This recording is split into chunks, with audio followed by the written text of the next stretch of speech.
Welcome to tonight's podcast with Ryan Sean O'Reilly, David Wilkinson, and James Rauch. This is There is No Deodorant in Outer Space.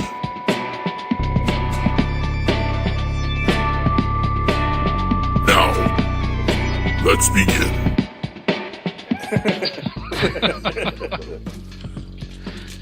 So how do we start this? Okay, well, let's start it with, let's start right here. Hello, everybody. You need like a welcome. You need to welcome everyone into your podcast home. So how about good morning, good evening, good afternoon, whatever the case may be. This is our first episode podcast. I'm Ryan O'Reilly. With me tonight is Jim Rauch. Jim, you want to say hello? Yeah, you're probably sitting there shocked at how polished this all is. We're just naturals is really what it comes down to. No one is shocked.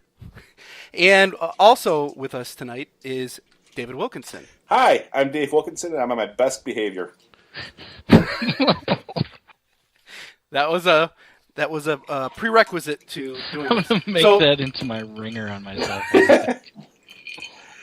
So our podcast is going to be just a quick intro. Is going to be about reviewing books turned into movies with a focus on classic and contemporary sci-fi, fantasy, and kind of related genres. Pardon me, can I interrupt just for one moment? I want the listeners to know that I am drinking every time you say podcast. Go on. Excellent. And the podcast should progressively get better as we continue on, I would assume. It's getting better all the time. We're gonna try to review books and movies and compare the two with that focus. Okay, so for this month, the month of January, we decided to read the book "Do Androids Dream of Electric Sheep" by Philip K. Dick, which of course was turned into a movie called Bladerunner.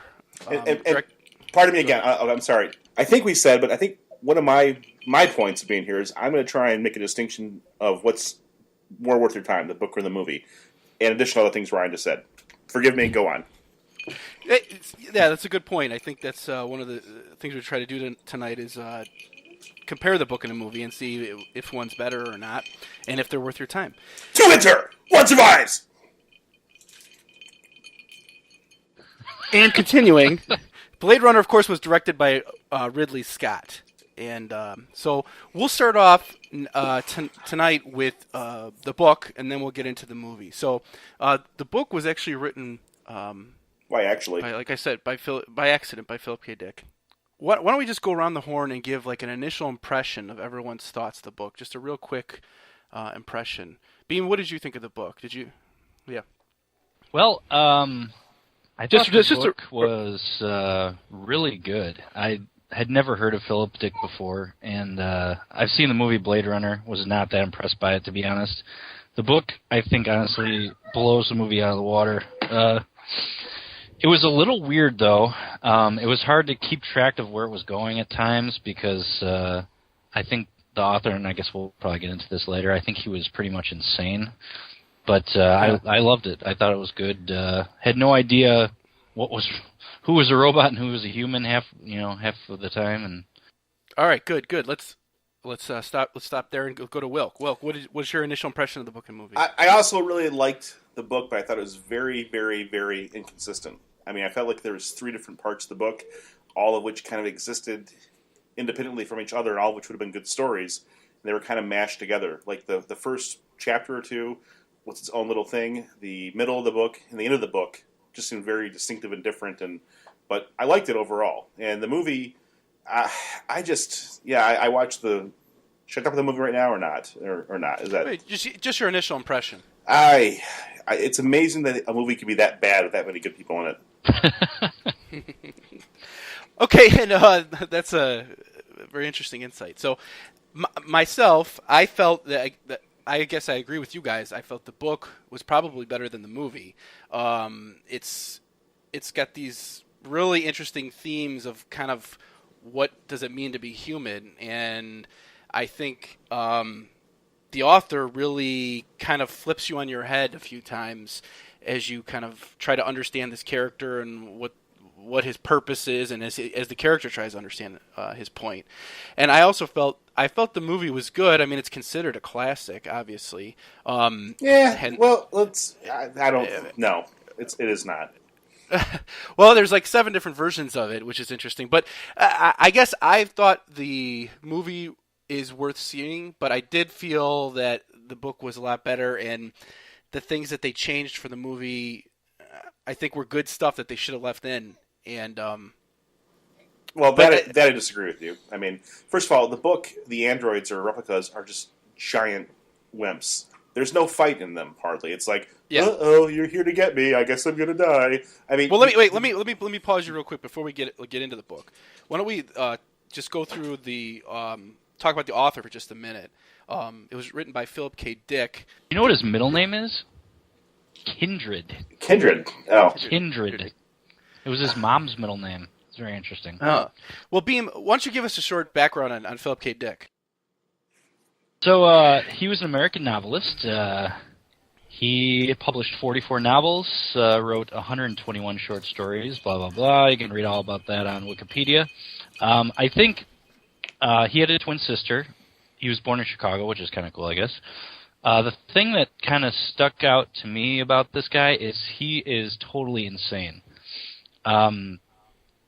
It was after writing this book, about 6 years after, he received a home delivery from a young woman. When she opened the door, a glint of light hit her necklace, and he hallucinated for like 2 straight weeks. I think it was probably a stroke, but he said that it was a pink beam that mesmerized him. And yeah, he went crazy. He thought that he was a character in the Bible for a while. Yeah. I think he wrote about that experience in a trilogy, the Valis trilogy, where he actually made himself a character in those books. But anyways, go ahead. Can I just put out something here real quick? I know a lot of people, and you guys know a lot of people too, and I can't think... We do all know people. I can't think of any person I know that has a twin sister that's a guy that's anywhere close to normal, ever, in the history of people.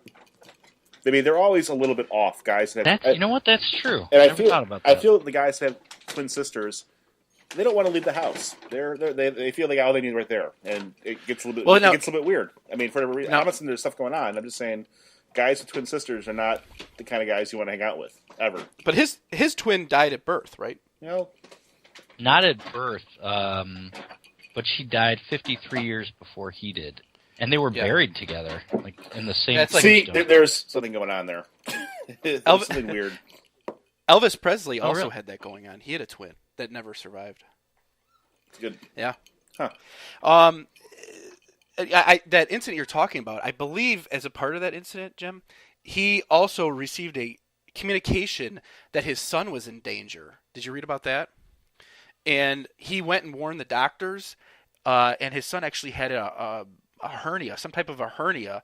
And that's dangerous. That could I guess his son was like an infant, and there was some danger to him, and he warned the doctors, and they actually were able to fix his son. They had him turn his head and cough, and a tragedy was averted. From afar, grab my son's testicles. I sense danger. I don't know that his son was a weightlifter, because I think he was an infant, but it was kind of an interesting thing that came out of that experience. But I know also, okay, Dick was, I don't know if he was investigated by the FBI. He was, yeah. Yeah, and I think a bunch of authors came and visited him to tell him how great he was, and then he turned them into the FBI. There's like a letter on the internet of I think him. he actually lived with the FBI agent for a while. Like he invited them in, and they lived together. It was his twin sister. All along. Yeah, that was a twist. Why are you saying you don't know if he was investigated by the FBI? I feel like you very clearly do know he was investigated by the FBI. You wouldn't just say that. Well, I remember he sent a letter to the FBI. These authors came to visit him to talk about his work, and he told them that they were all wrong and he didn't want to have anything to do with them. And then he wrote a letter to the FBI, accusing them of being communists and all this stuff. Who wants a bunch of authors to come to your house and give you life lessons? That just sounds like a nightmare in general. Well, so I mean, I think Dick is a very interesting his author because his suspected mental issues. Wilk, why don't you give us a quick synopsis of the book? The first two chapters, the first chapter, are like a whole different thing. It's like this guy, he wakes up, he's clearly in, some imaginary future where there's a mood organ where he can boop, boop, boop, dial a mood in, and it's kind of creepy. It's classic 1970s sci-fi porn type stuff where everything is kind of dreary, depressing, and hopeless and bleak. And that right there makes me think that they're not necessarily robots, but it's kind of, they're trying to, very painfully and obviously show you that if we're human, but we can dial our emotions up, are we really all that bullshit human robot stuff? So you get through that, and that whole relationship with his wife is completely put in the back burner for the rest of the book. He goes upstairs and he's got a fake electronic sheep, and he's sad because his neighbor has a horse that's real but not electronic, and there's this whole thing where people are obsessed with animals, which makes me think, yeah, enough already. It's showing basically in this society the most precious commodity you can have isn't jewelry or cars. It's some live animal that we take for granted today. And again, it's that horrible sci-fi thing where they're picturing this future that's completely different from what the future actually is. Again, no, it's distracting though. I mean, I hate. Everybody thinks the future is hoverboards and nuclear waste. The future is basically assholes staring into computer screens and not interacting with other people. That's the future. We're there. We're now. It's bleak. It's terrible. It's Facebook. It sucks. Yeah. But there's no hoverboards. There's no electronic sheep. Okay, we get through that. I like how they all smoke, though. Like, he saw the future so well, but yet he didn't realize that smoking was going to be pretty much... Yes, smoking is very big in the future. And really, in the future, he doesn't anticipate there'll be like GPS devices. The whole book, the whole movie is underdone by the simple fact that I can track my wife and my children by their cell phones right now.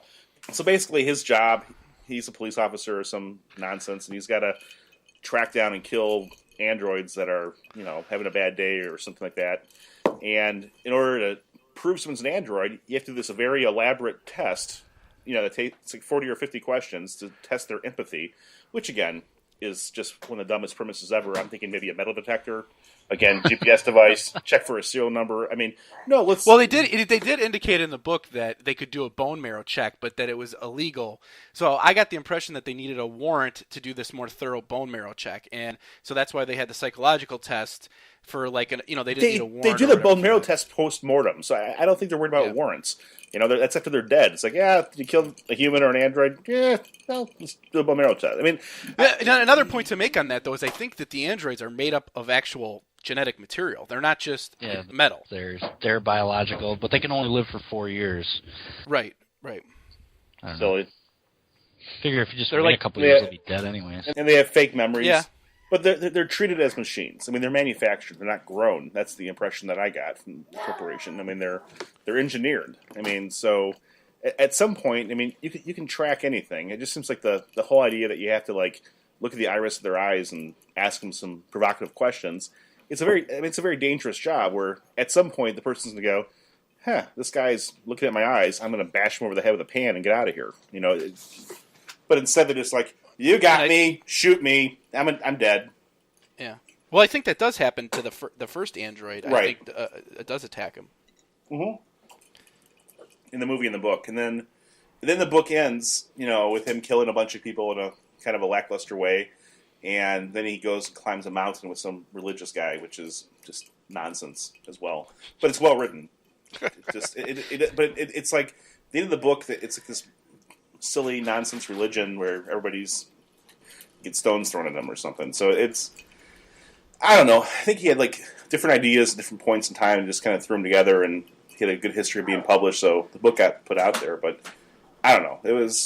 I like the middle part. That it was well written in the middle, but like the end, it was like a bookend. Like the middle of the book was great, and the beginning and the end didn't really fit. I felt that also like you that it's not real strong with the action in the story of the book, and I didn't mind that. I think I've read some reviews where people comment that basically you never really feel the threat too much with the androids when he's a bounty hunter and he's going after these robots to kill them, and supposedly the robots the androids don't want to be killed, and they're either evading or they're attacking him, and there is a little bit of tension with that, but in the end it doesn't take him much to overcome the robots, and you don't have that kind of like an action-filled plot. But I didn't mind that because I felt like the story, the strength of the story was more him dealing with his own sense of self and just trying to,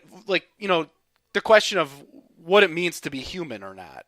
And I've also heard other people say that that Dick's prose is all not that great, and I did feel at times that some of the times what the characters were talking about was sort of stilted, or the words they were using was kind of making it stilted.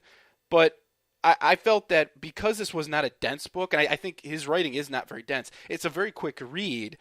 But I feel like even though his prose is a quick read, I feel that it kind of is a boon to what he's doing, because I think he brings up a lot of heavy concepts, and since it's not real dense, you're able to kind of plow through it pretty well.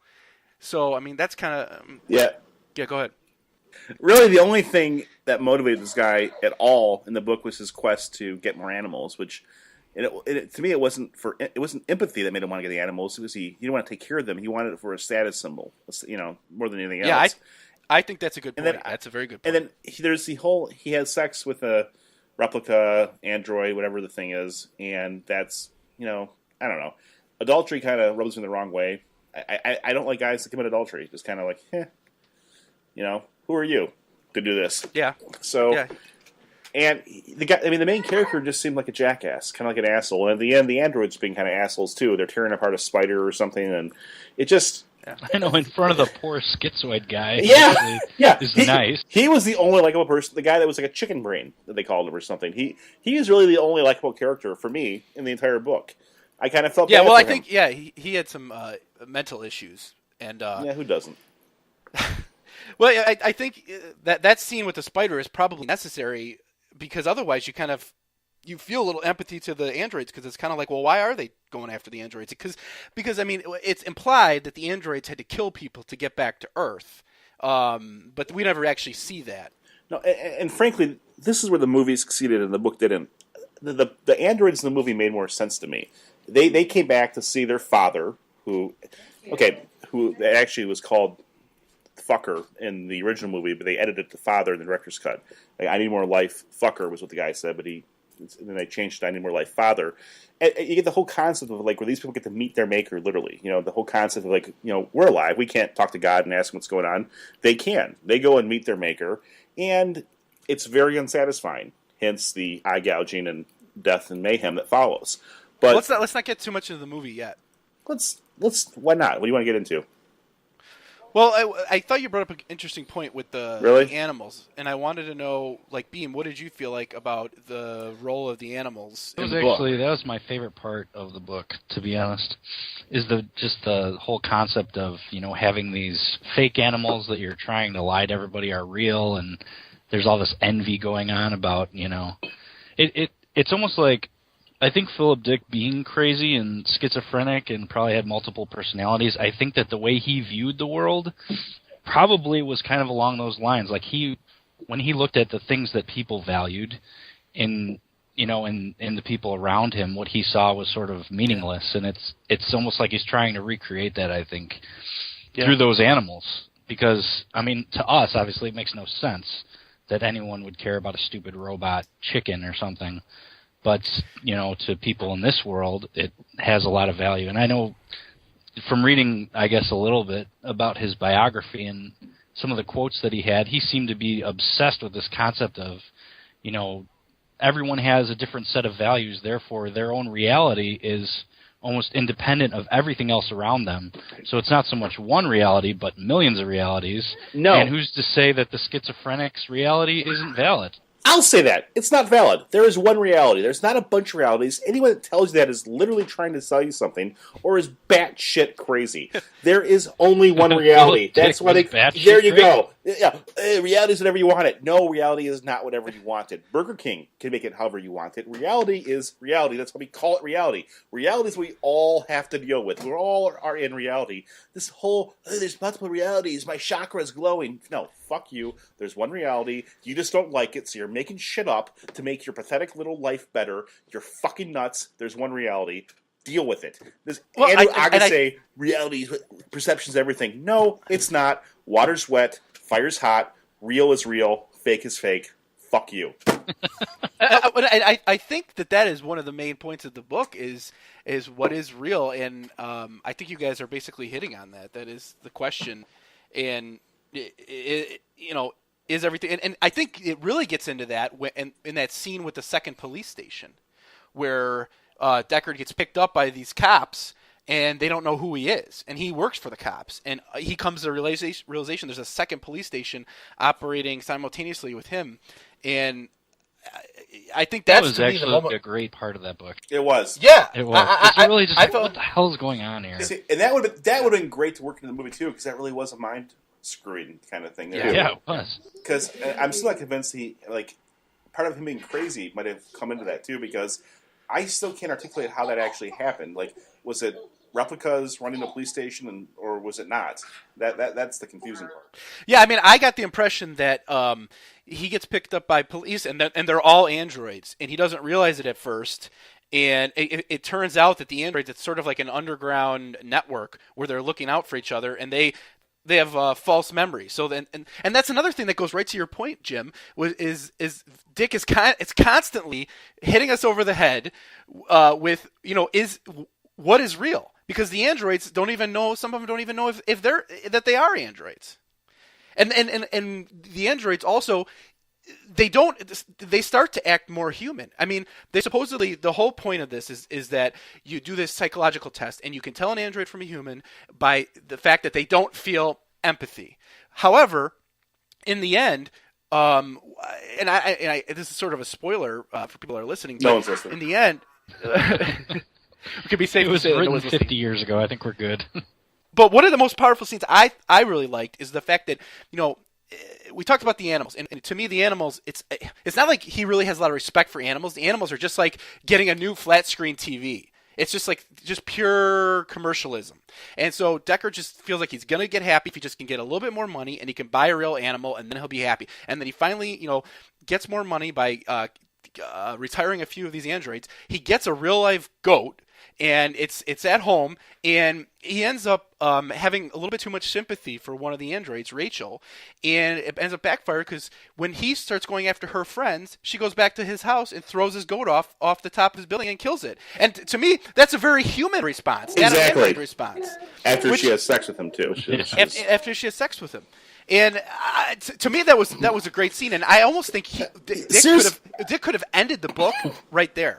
It would have been kind of a powerful ending. Well, and seriously, who can't relate to that? We've all had sex with women. We've all abandoned them. They've all killed our goats. It happens. It happens to all of us. It's a very relatable event. It is. This really could have been a great movie. Yeah. More sex, more goats. Recipe for great movies across the board. All right. Well, we've been talking. We got to get into the movie part here. I hate that. Yeah. Okay. So overall, we all like the book, and we'd recommend it. Is that what this consensus? Yeah. I would. I think it's short enough that the fact that he's nuts and it kind of gets confusing at certain points. It's short enough that it's worth a read. Yeah. And okay. Okay. Right. So let me talk about. Let's get into the movie, and Wilk, why don't you give us a quick synopsis of the movie and how it's different than the book? Okay. Well, just real quick. Basically, the movie, a quick synopsis, all right. The movie is from the point of view of a detective who they call a Bladerunner, a phrase that is used nowhere in the actual book. Quick side note, I looked up about that, and actually Blade Runner is the title of another short story or a novel that William S. Burroughs... God damn it, Ryan, great, you have the internet. Shut up. I don't care. that he wrote, and Ridley Scott actually bought the rights to that novel just so he could use the name for the movie. I thought that was interesting. Well, good. That brings the next point. Ridley Scott is just a colossal, horrible person. He's made 2 good movies, and one of them is probably by accident. His entire film career is just a litany of mediocre movies that could have been way better if somebody competent directed them. But now don't sugarcoat this. Shut up. Why don't you tell me what you're really thinking? Any more catchphrases from 1985 you want to throw out here? He's Sir Ridley Scott, right? Okay, yeah. He's a sir. Let's Google it. Well, yeah. Well, he went to Oxford. He grew up in England. He was in some writing group known as the Inklings when he was at Oxford, and he had a long friendship with J.R. Tolkien, which... No, what are you talking about? That's C.S. Lewis. No, it's Ridley Scott. What? It's Ridley Scott. I got it from his bio. He was friends with Tolkien? How old is Ridley Scott? He was born in 1898. What are you talking about? This is the best podcast ever. No, He actually had an early screenplay called The Screwtape Letters, which was never actually made into a movie. And Wikipedia, don't fail me now. Anyways, his first major film debut was Alien, which I think is arguably a perfect movie. It's a great movie. But after that, after Alien, he made Blade Runner, which I mean, if you make Alien in 1979 when it came out, you could pretty much get any movie made after that. He made Blade Runner, which was not a commercial success because it was terrible. Okay, so anyways, he also made Hannibal, terrible. He made Gladiator, which is impossible to screw up. He made Black Hawk Down, which is a pointless movie about pointless things. Hannibal was all right. Hannibal was all right, but yeah, Black Hawk Down was good. So was Gladiator. They actually changed the ending of Hannibal. Okay, Black Hawk Down was not good. What is Black Hawk Down even about? We're in Somalia. Well, let's stick to Blade Runner. Okay, so what about G.I. Jane? That was classic. That was pretty terrible too. Okay, I lost. Go on, I'm done. The Narnia Chronicles, which he wrote, were his finest achievement. Okay, so I'm glad we're doing this because I just realized Ridley Scott sucks. I just assumed that he was good because that's what everyone always said, but he's been hanging his hat on Alien for like 30 years. Look at his list of movies: Alien, Gladiator, and then a bunch of shit. He changed the ending of Hannibal from the book, where it had a really dark ending. He made it a very light ending. He also, how did you like the ending of Blade Runner? There was actually, I think, 2 endings. I watched that last line, the tears falling like rain. The actor made that up on the spot. Ridley Scott didn't have anything to do with it. It was like the quintessential line of that whole movie. That line when who's that actor? That's Rudiger Hauer. That is one of the best scenes in the movie when he says that. And also I think Edward James almost throws a tag on the end of that and he says, "Too bad she can't live forever." But then again, none of us do. That is the best part about the movie. That's interesting that Ridley Scott didn't even write that. Well, it's to me, yeah. And Harrison Ford, I think, and this is the big debate, is probably a replica. And if he's not, he's really not that interesting. You don't ever see him do anything personal in the entire movie. He has really no motivation. He's just being ordered to do things, and he does them. That's a good point at that order. Like, in the beginning, when he gets the assignment to go after the androids, they don't really explain why, because he says he tries to refuse the assignment, and they're like, well, no, you have to do it, and he's just kind of like, I have to, and then he does. And there's really no real explanation of why he is doing it, where in the book, it's pretty clear he is a bounty hunter, and this is what he does for a job, and he needs money, so he's doing it for money. But in the movie, there's kind of like no explanation. In the original movie, there was a narration, a voiceover that explained things, and they got rid of it because, I think they want it to be ambiguous and open-ended here, but without any narration or thought process, just watching the movie, Harrison Ford's really unlikable. The scene where he kills the woman running through the plate glass windows, what did she do except run away from him after, she didn't hurt anyone. Well, no, she tried to kill him, if you think about it. Because he was trying to kill her. But she was... If he hadn't walked into her dressing room with the intent to murder her, she wouldn't have tried to kill him. So yeah. But she was an android. So then we get into the struggle, which is I think more clear in the book, which is Deckard is kind of really questioning why is he doing this? He's doing it to buy goats. To buy goats. He is. That's his motivation. Money to buy things he wants. I think, they didn't really they didn't get into the Mercerism or whatever the religion in the movie that they had in the book. And it's kind of like a weird thing where everyone just sits there and stares at a TV screen and watches this old guy walk up a boulder-filled mountainside and then it's not a weird thing. It's something that would never happen. It's a product of a drug out of a brain. It's not even a realistic view of the future. It's just stupid. It's just stupid. It's stupid. Yeah, it was pretty bad. It's stupid. I kind of felt that if you liked it, you're stupid. You're unintelligent. If you took that out of the book would be better. Way better. It did not fit into the book whatsoever. It was straight stupid. I felt like at the end when Deckard leaves out of frustration that his goat is dead, because we're all sad when our goat dies, he flies out to the countryside, and he sort of is in the scene that Wilbur Mercer is in. Yeah. And he's walking up that hill. Also stupid. Yeah, that made no sense. I kind of felt like the point of it is that Dick is crazy, and it was stupid. Is this real? Was that real? Is anything real? But I think if it was, we don't know. We go through life not knowing for sure of a lot of things, and so what do? We just have to keep going. And I think there's bullshit. If you hadn't published 20 books before that, any editor would have cut that out of the book. It's terrible. It doesn't fit in with anything. It's just nonsense. It's just utter nonsense. I don't know. I disagree. I feel like Well, you're wrong. It's pretty nonsensical. You're trying to find meaning when there is none. It fits the struggle of, why does he get up every day and go go to work? And that's the same thing that everyone has to deal with in all their lives. You do it because you have to, because that's what part of life is. Actually, there's like 93 million people that don't work in America right now. So not everybody has to do that. Really, about 2/3 of us do.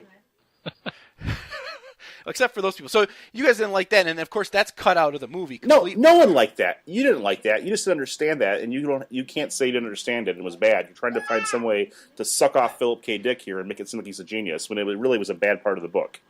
Well, you did not like that because it's unlikable. I did. You did not. Come on. One day when what did you like about it? Do you like any kick to the nuts? Explain it. Tell us what your deep found fondness of that came from.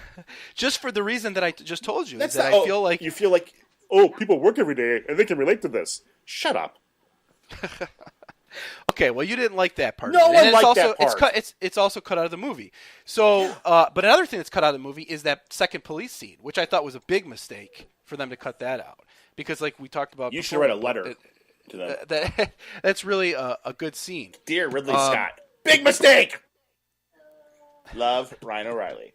And they also changed the animals in the movie. In the movie, as opposed to the book, the animals, there are fake animals, but Deckard doesn't really seem interested in them at all. He doesn't really care about them. Well, the motivation in the book for the androids was that the androids had a clear mission in the movie, not so much in the book. They were just like, we're here, let's try and stay alive long enough so we don't die.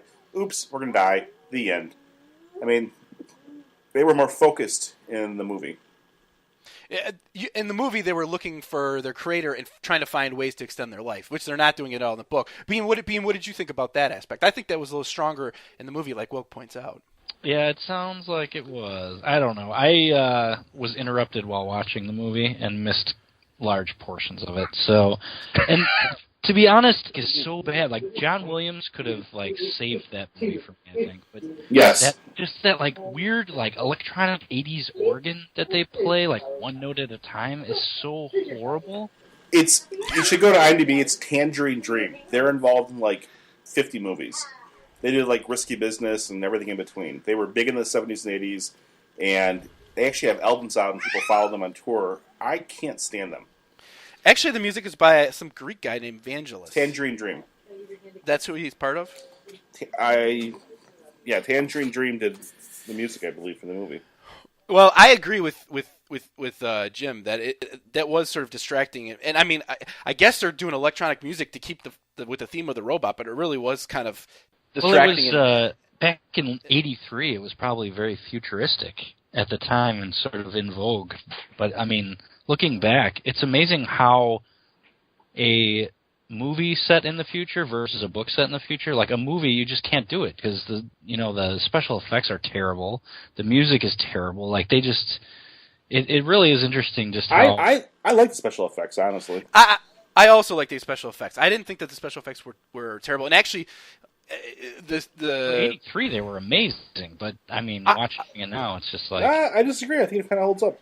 Sorry. Yeah, I agree with Dave on this one. I think that it is. I think Dave, you told me before it's kind of atmospheric, and I do think that I think that's been described as noirish or whatever. But it does hold up the special effects. I think they didn't look cheap to me. I thought it was almost as good as anything else out there right now. but the music really dates it. And I think it's just bad music. I just don't think, I don't even think it would have been good in 82 or whatever when it came out. You know. So I don't recommend buying the soundtrack. It was not. It was a guy from Tangerine Dream, I guess, that was in there, but not the actual band. Sorry. Yeah, but either way, it was just kind of bad. I don't know. The '80s, they started to discover all those like keyboards and stuff, and man, they went crazy with that stuff for a while. Sorry, it was Vangelis. I stand corrected.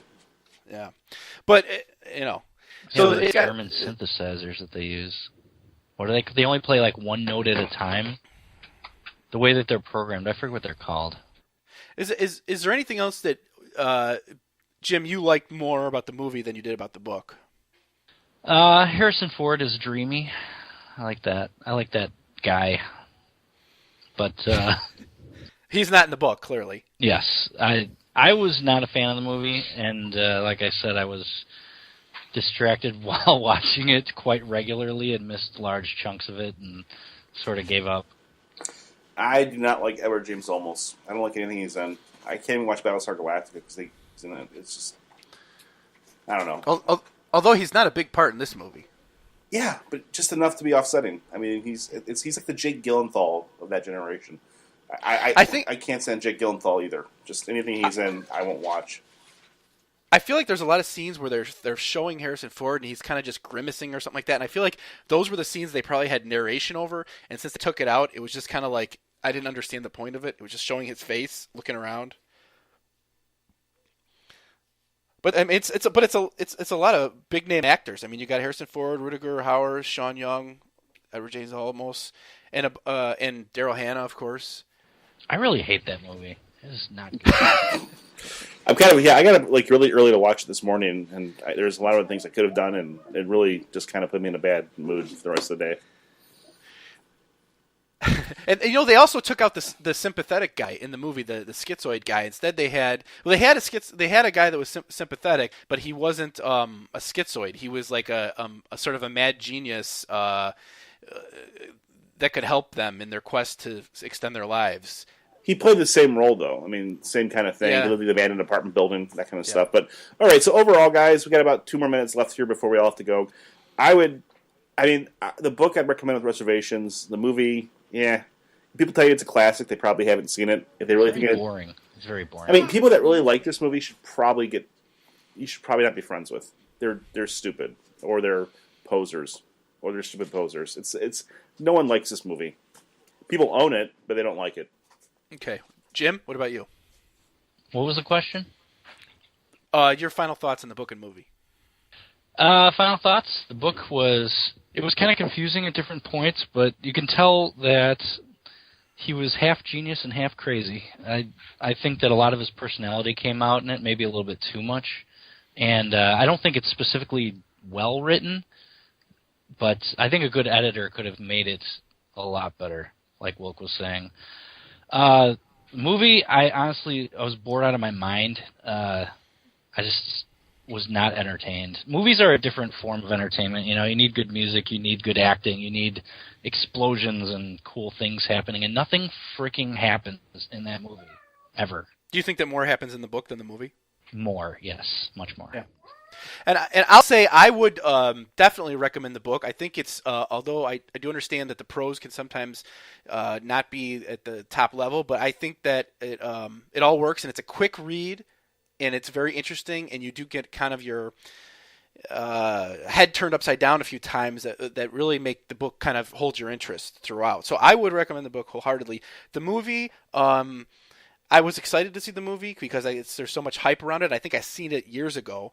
I think it's interesting and we're checking out just to see it. But I do kind of, after talking to you guys, feel, and I do kind of remember sort of being a little bit distracted when I was watching it and thinking, you know, not being totally engrossed in it and kind of just more being interested to see, well, how is it different than the book? I do think that ending scene, like we talked about with Rutger Hauer, that's pretty poignant, and it's kind of interesting. But overall, I would recommend the book over the movie. So that's about it. I think join us next month. We're reviewing another book in a movie. Possibly Clockwork Orange. Ooh, that sounds good to me. For more information on this episode's subject matter, and to read our show notes and post your witty comments, visit us at nodeodorant.com. For more information on Ryan Sean O'Reilly and his various works of fiction, visit RyanSeanO'Reilly.com. For more information on David Wilkinson or James Rauch, view their profiles at Goodreads.com. The theme music for this podcast was written and composed by John Doyle from the band I Decline.